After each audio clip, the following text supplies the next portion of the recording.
How important is it to say yes, period? Yeah. I think my mind is always thinking of how things can go wrong, why you should not do something. When presented with something new, I experience this gap in knowledge. Like, okay, this is a new thing. It sounds cool, but there are a lot of things I don't know about it. And that knowledge gap, it shows up in my life as a breakdown. And naturally, you want to avoid breakdowns. And it took a long time to kind of get into the habit of realizing when there's a breakdown, it's not bad. Don't think of it as bad. It should be a red flag saying, well, there is opportunity. Breakdown is access to breakthroughs in one's life. Visionaries, pioneers, see the future clear. We're charting new horizons. No limits here. Hey, what's up, guys? Welcome to Next Level Thinkers, a Charting New Horizons of Brilliance podcast. We live in a world that rewards polish, prestige, and performance. But what happens when the metrics of success stop measuring what matters? Frank has built a remarkable life in high finance, leading at the top of his field. But he's also faced cancer 5 times and kept showing up with clarity, conviction, and purpose. He didn't abandon ambition, he redefined it. He didn't reject power, he reshaped it through faith, service, and a deeper kind of wealth. In a culture obsessed with status, Frank chose alignment. In systems built for ego, he leads with values. And when most people dealing with cancer would have stepped back, he leaned in. This conversation is not about titles. It's about thinking that challenges the norm, leadership that moves differently, and a life that's been rebuilt intentionally. This is Next Level Thinkers, a Charting New Horizons of Brilliance podcast. And today's guest is Frank Mesina. Frank, my man, it's a pleasure to have you on the podcast. I can't tell you enough what a pleasure it is to finally sit down with the man, the myth, the legend, the most interesting man in the world, or in Frisco, Texas. I've always, I would say, I've always admired your involvement in the community. Number one, your spirit on how you emote yourself, and the kindness and the kindness I see from you. And I said, man, I got to sit down. This is a long time coming for me, man. I really appreciate and value you as a man and getting to know you today. I just want you to know that. Well, I received that. I'm actually really blessed to be here because I know that you are a treasure in the community. Yeah, so let's have at it. Let's start from the beginning. Let's share a little bit about your story. Mm-hmm. Immigrant, Philippines, tropical country. I remember coming here when I was 2. I was wearing my Izod shirt, shorts, flip-flops, and port of entry, Chicago. Famous blizzards. And that's before the time they had the jetways that went from the plane to the terminal. So I had to disembark off the stairs. And I remember just touching the rails and thinking, my goodness, this rail is hot. Because I didn't have a reference or a word for cold. Yeah. And then I had this thought, oh my goodness, my parents are incompetent. I was 2 years old, I'm thinking this because they didn't properly brief me for what was about to happen. So that kind of started my journey with this kind of negative mindset about one's parents. And then all the different narratives that came out of it, and that kind of like put me in certain bad directions. Yeah. So in your mind, when you got off the plane, you're in this new whole different world, right? Right. What was it like when you were growing up? Like, let's go down that journey a little bit more. Like, what were some of the first things that you really appreciated about America that you like said, hey, I really love this, and then you're like, maybe this was a challenge to kind of get through outside of the weather, let's say. Yeah, I love being in America. I wanted to be an American. I always associated like my ethnicity as sort of being a little bit incompetent because of that memory I had of my parents. So anytime anything would happen poorly in the household, any kind of mishap, I always brought it back to that memory. It's because my parents are incompetent.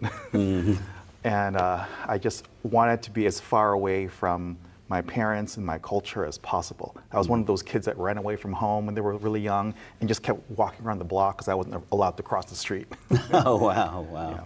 So you're going through that process of running away. When did you stop running away and you said, I got to confront this maybe belief system that I have? Yeah, no, I didn't change for a long time. It just kept escalating in the way it would present itself.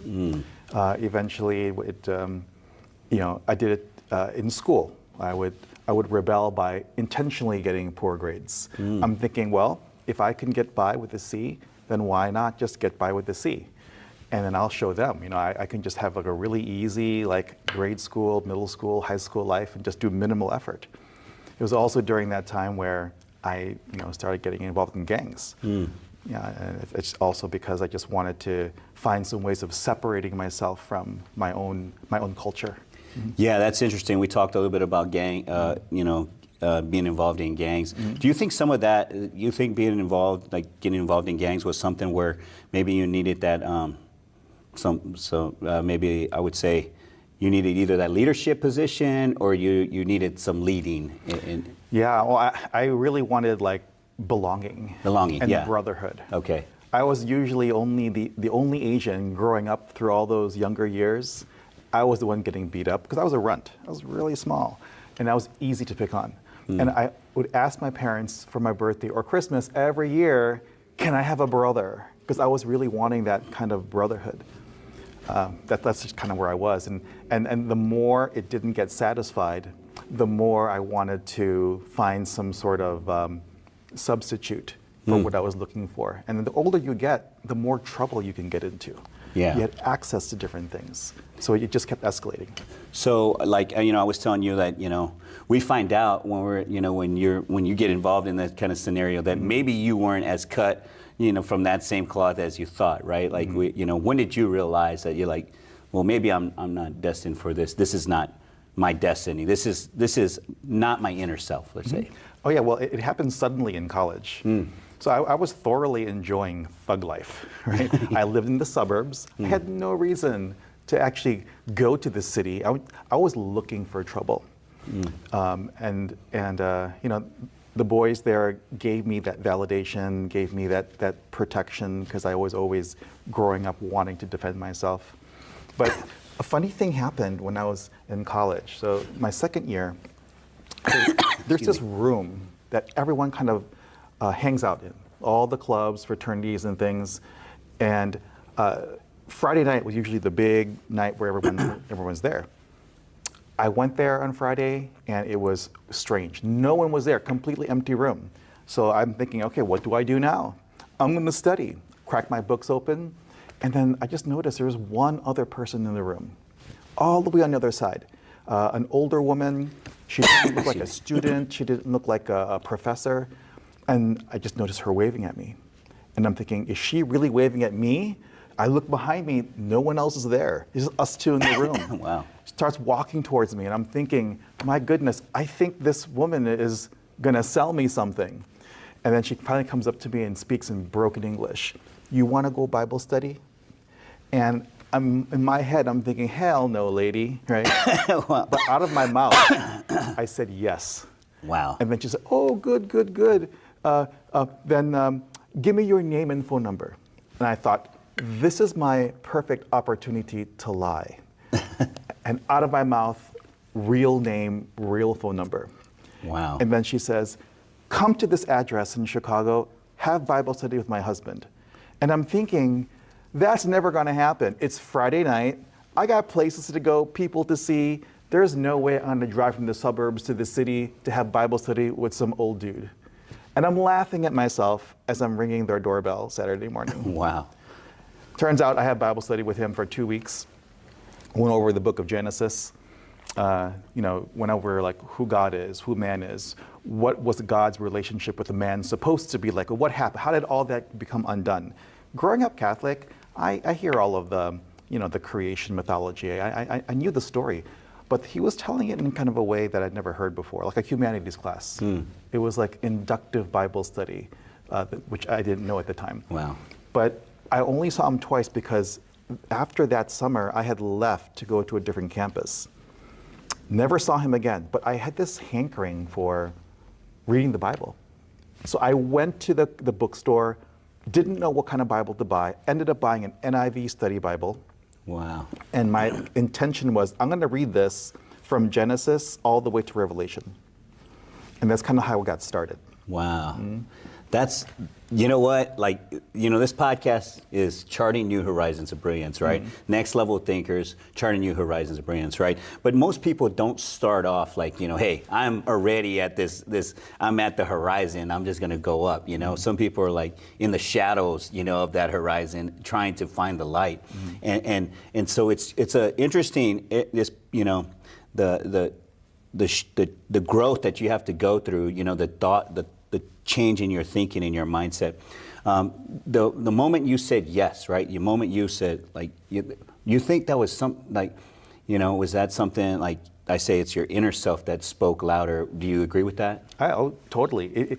It's something that I don't think I would have said given my own natural tendencies and the desire I wanted at that point. I was wanting to, just kind of puff myself up in many things.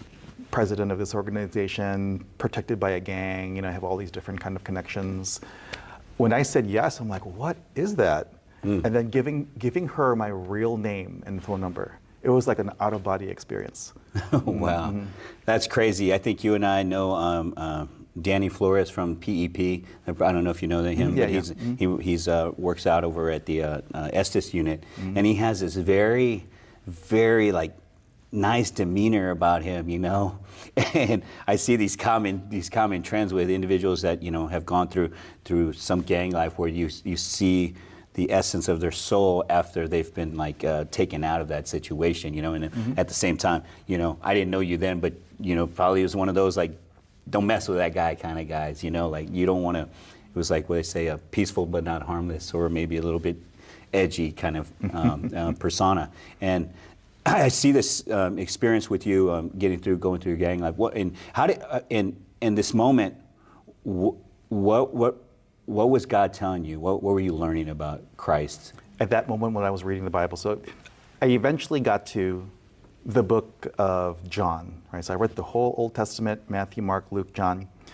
In John chapter 1, it says, "Though the world was made through him, the world did not receive him. He came to that which was his own, but his own did not recognize him. Yet to those who received him, to those who believed in his name, he gave the right to become children of God. Children born not of natural descent, nor of human decision, nor of a husband's will, but born of God." And then it struck me again.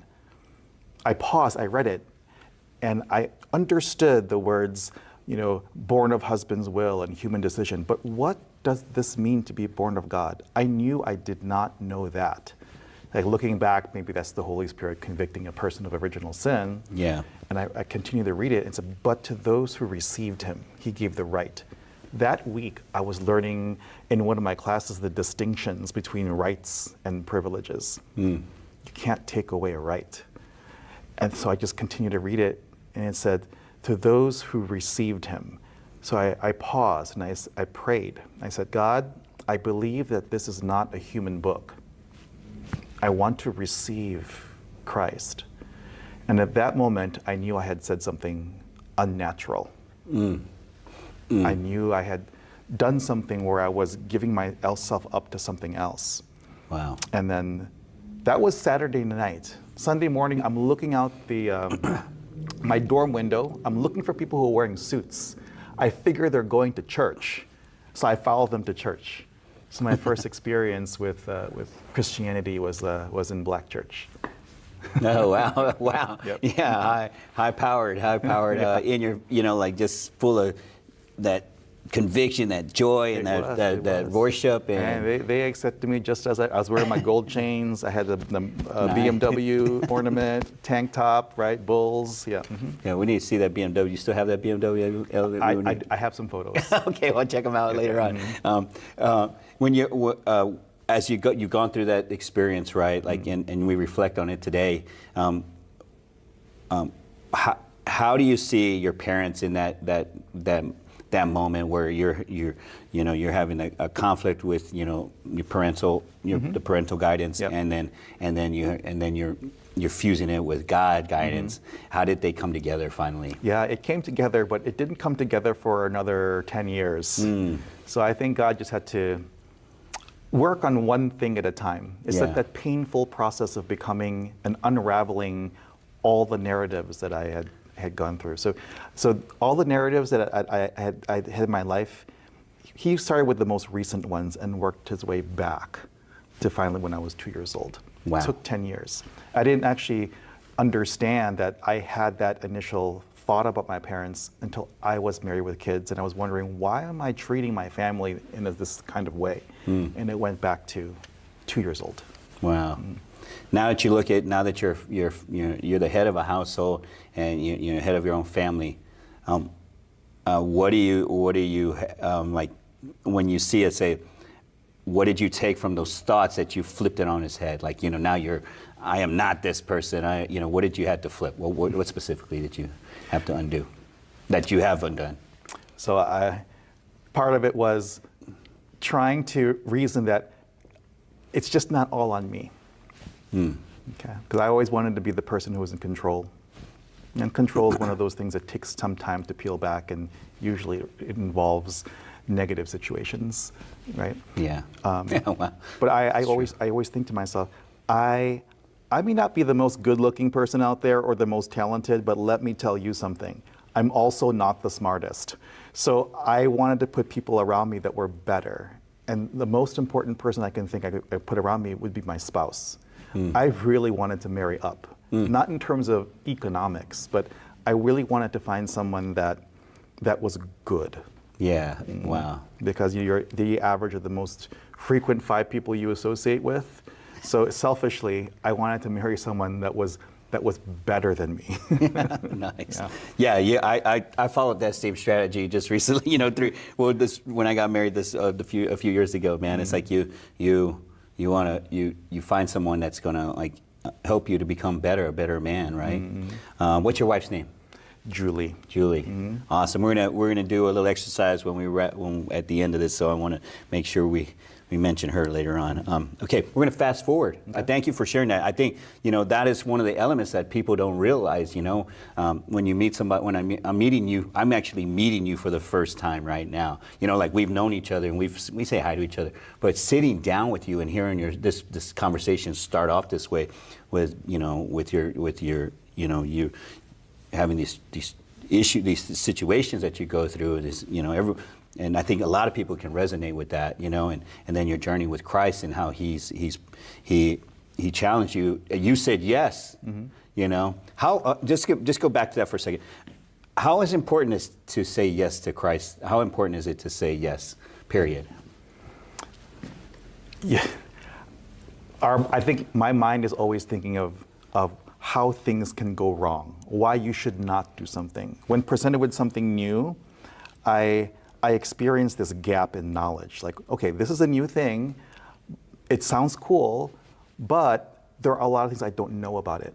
And that knowledge gap, it shows up in my life as a breakdown. And naturally, you want to avoid breakdowns. And it took a long time to kind of get into the habit of realizing when there's a breakdown, it's not bad. Don't think of it as bad. It should be a red flag saying, well, there is opportunity. Breakdown is access to breakthroughs in one's life. I always think of comfort zone and the zone that's uncomfortable. And I had to even change that thought. It's not comfort zone and what's uncomfortable. It's comfort zone and opportunity zone. So saying yes, that was something I had to intentionally do in order for it to be a habit. So I'm getting more towards that look before you leap kind of feel. Like life is a daring adventure or it's nothing. Yeah, yeah, that's true, man. In my intro, I said you found alignment. Did I hit it when I said that? Because it sounds like when I said you're in alignment, right, in your life right now. Is that true? I want to get there. Yeah. I think there's a process, but I'm intentional about getting to that place. One of the mantras I say to myself is when leaders fail, it's not because they fail to lead other people. It's because they fail to lead themselves. So being intentional about having just a blank canvas and not cluttering it with other people's expectations or substitutes I want to put in my life. Just have it clear, blank, and then sort of just allow, one's authentic self or allow God to populate that. It's a discipline. I don't have it down yet, but I'm trying to get there. Comparatively speaking, where you were, when you were a kid. Oh, yeah. You're Either someone's throwing hands at me or I'm throwing hands when I was a kid. there you go. Hands up in the air now, right? Like, praise God. Not hands yet. Touche. Okay, let's fast forward. You've spent your life navigating high-level finance leadership, and service in a world that often rewards titles and outward success. How did you stay connected with something deeper, something more purpose-driven, while still playing at that level? So I don't know if other people think of wealth this way, but when I was younger, I never thought of it as like I want to get money. It was always, what can you get from it? Okay. So being Asian, one of the things that are drilled into your head is either being a doctor, an engineer, or an attorney, but especially a doctor. So pre-med, pretty much like autopilot, I'm in finance right now, but never took econ, finance, accounting, none of those things. Background was math and science, medicine. Did my undergrad pre-med, medical school, did some medical work out in East Africa. Last time I was there was 94. Remember the Hutu-Tutsi genocide that happened out there? I think so. Hotel Rwanda. Yeah. So I thought, well, is that what the continent is like? What a fantastic opportunity for me to roll up my sleeves and slap on some gloves and see what real medicine looks like. Went out there for a short period of time, just 6 weeks. Fantastic, life-changing, eye-opening experience. I do not complain about a single thing now living in a first world country. But when I got back, I was diagnosed with malaria. Sick with malaria chronically for 3 years. Wow. Almost died. But when I got better, I had this epiphany. I just realized, my goodness, I think I've had enough of disease. What do you think? So I left the medical field, and then I went to the financial sector. And here's the reason. I just really believe there are very few choices that we make as adults that does not involve money. So as long as you get money under control, it has this multiplying effect in all the other areas of a person's life. Right? We're always inundated with that statistic that half the marriages end in divorce. But in the top 3 reasons, inability to reconcile what to do with finances. Because in this country, a man will leave his wife before he leaves his money. That's why God must examine your money. So I started in finance, and I just realized when money is congealed life. Can I go on this soapbox? So yeah. Money is the word congealed is one of those words I do not use in regular conversation. I was going to say, yeah. It's one of those SAT words, which means to take something that's without form, make it gelatinous. Something that's theoretical, make it tangible. Yeah. Money is congealed life because most of the people I know out there, they spend the better part of their day away from their loved ones, spending their blood, sweat, time, and tears working for a boss. At the end of the month, the boss gives them a paycheck and says, this is what your life has been meant to me the past month. That's their life transformed into this thing called money. So if a person were to trust you with topics of their money and their debt, their kids' college savings, their hopes and dreams, they will eventually trust you with topics of death, dying, and eternity because they're trusting you with their life. So whether I was in the health field or in finance, it was for the same purpose. I went into health field because I wanted to find a way to get uncommon access to people during the most difficult times in their lives. And I figured death and dying, be a doctor. I found out later that you have more access to people when the topic is money. So whether it was in the health field or in finance, either way, I just wanted it to be a creative access opportunity for the gospel. So whatever prestige or title or amount of cash that a profession gave, it was just always towards, well, how do I get access to that person for eternity? Wow, that's like deep, man. That's like penetrating. When you think of if you were to define wealth, like, how would you define it? A rich man is nothing more than a poor man with money.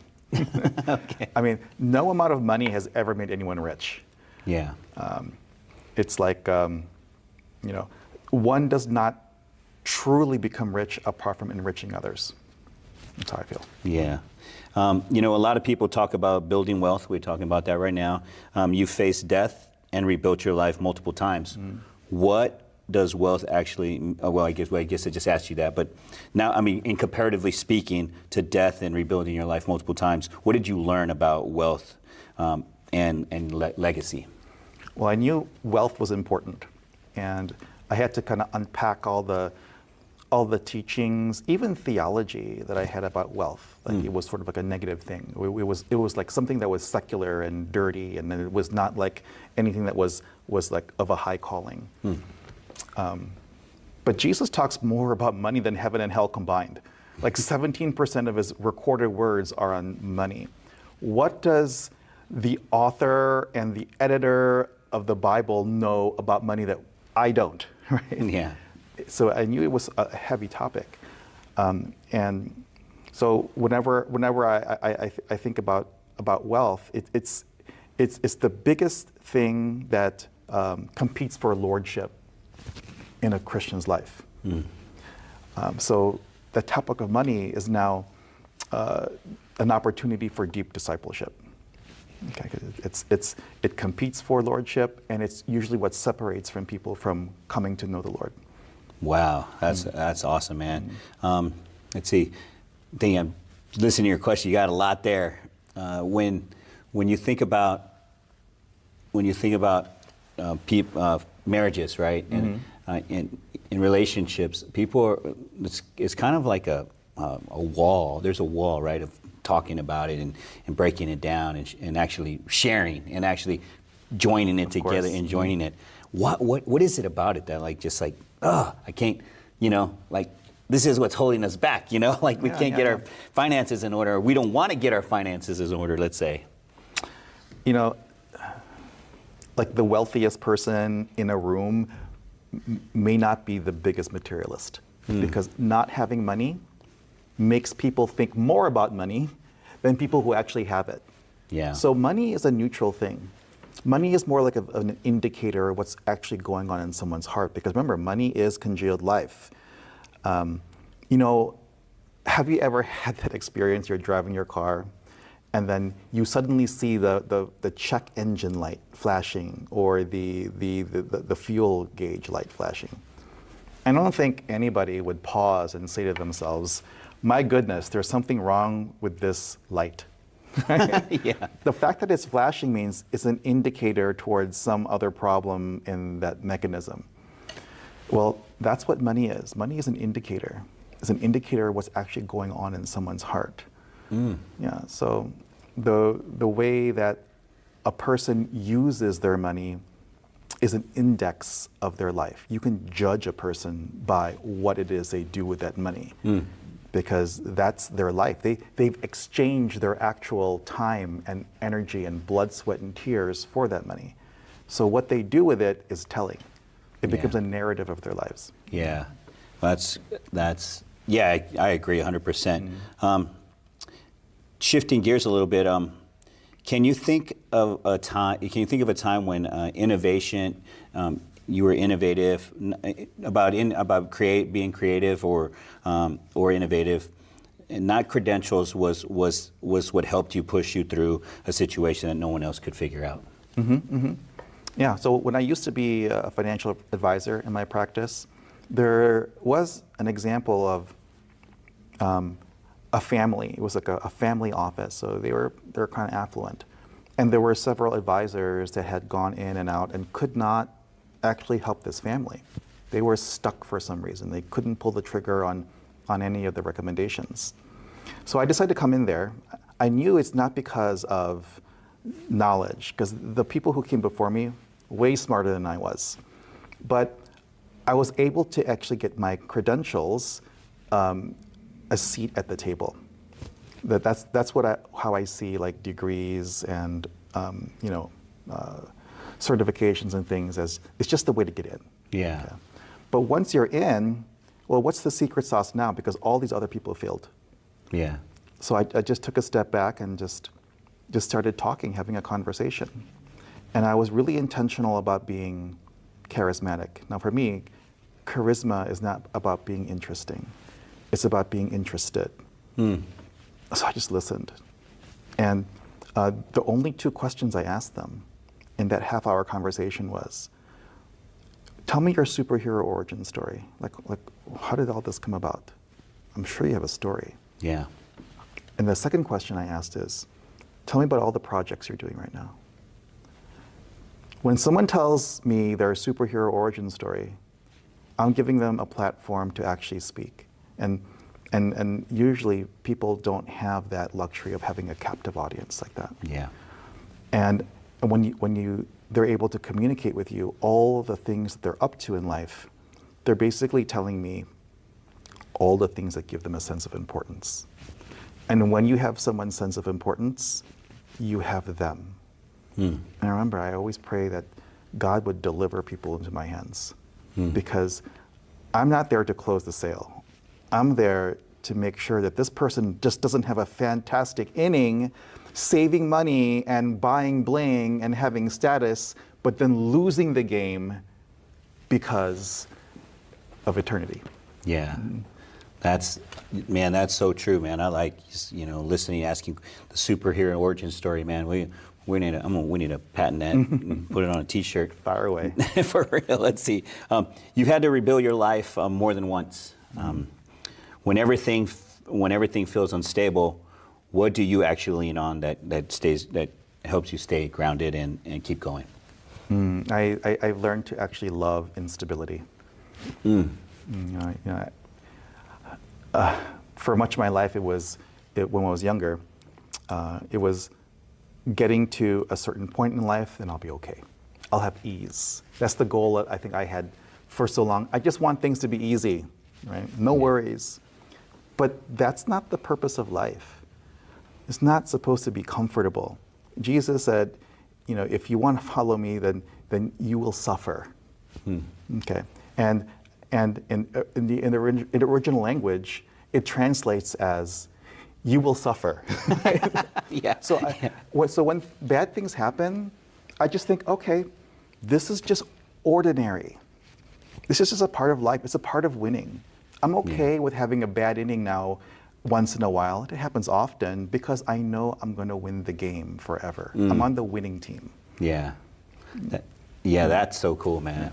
That's true, man. Like you have to know that you're at the finish. The victory is guaranteed already. You already won. I know how the story ends. I always say this too, man. Like I always say, like, you know what, like it's already done. Let's just go finish the job. You know what I'm saying?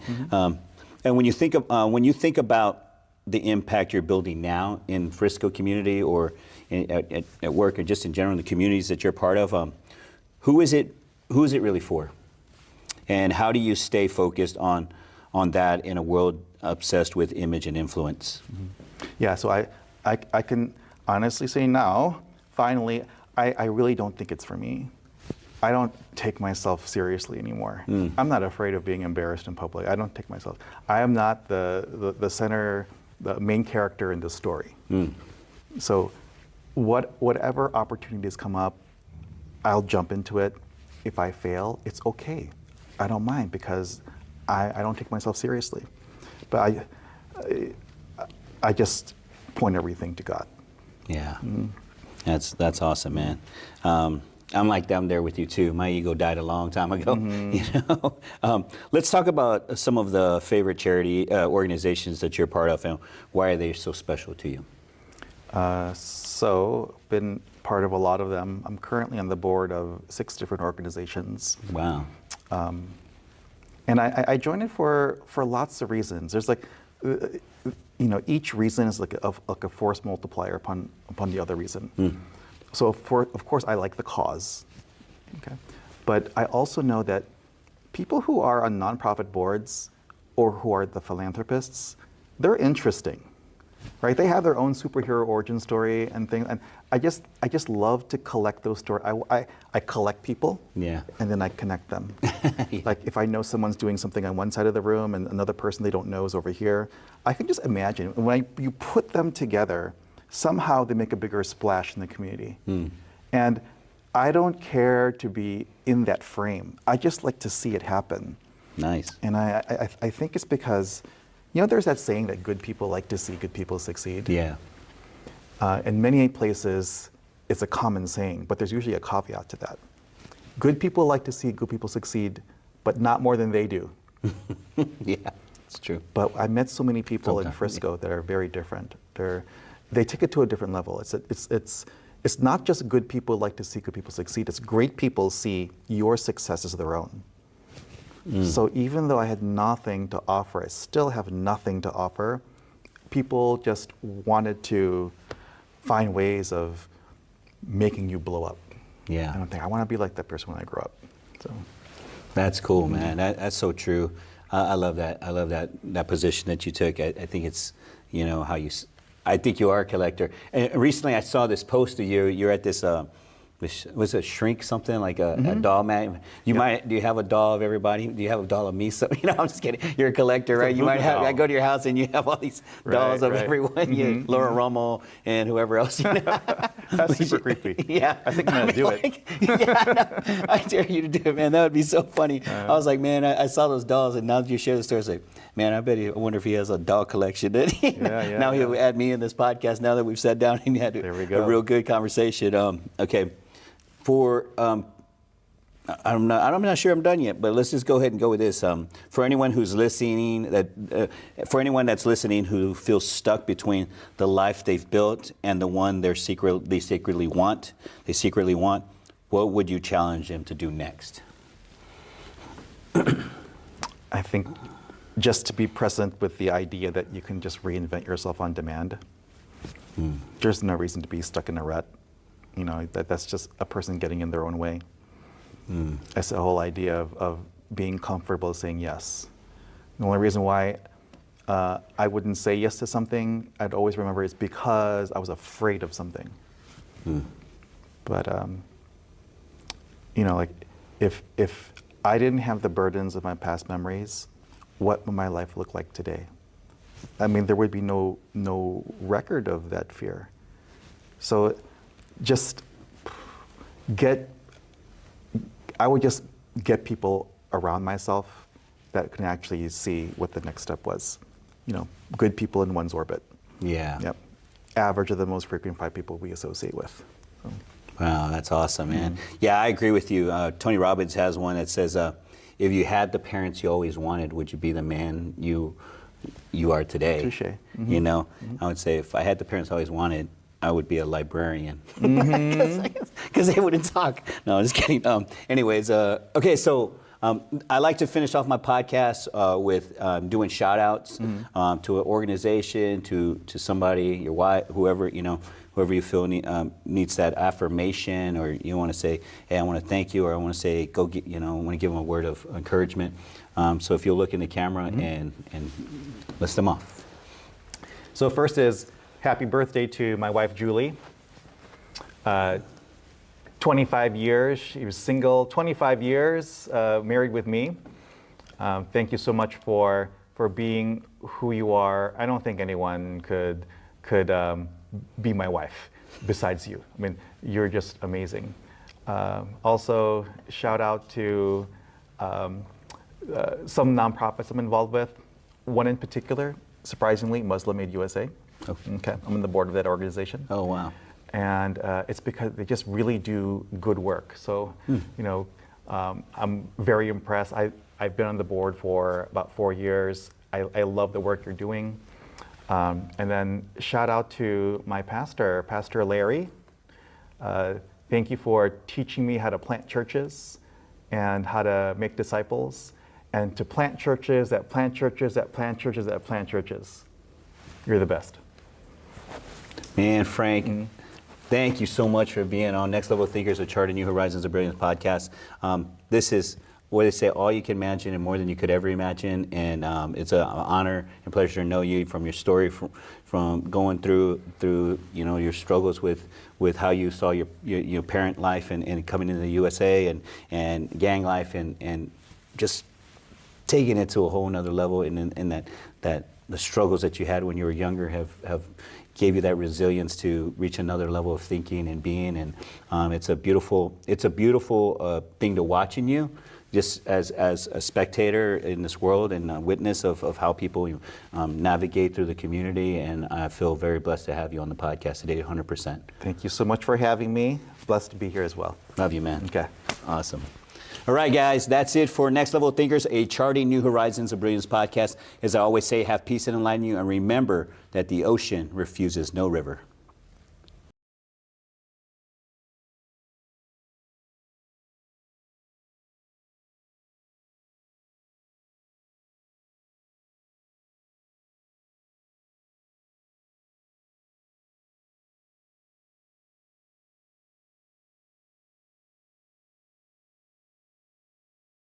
Visionaries, pioneers, see the future clear. We're charting new horizons. No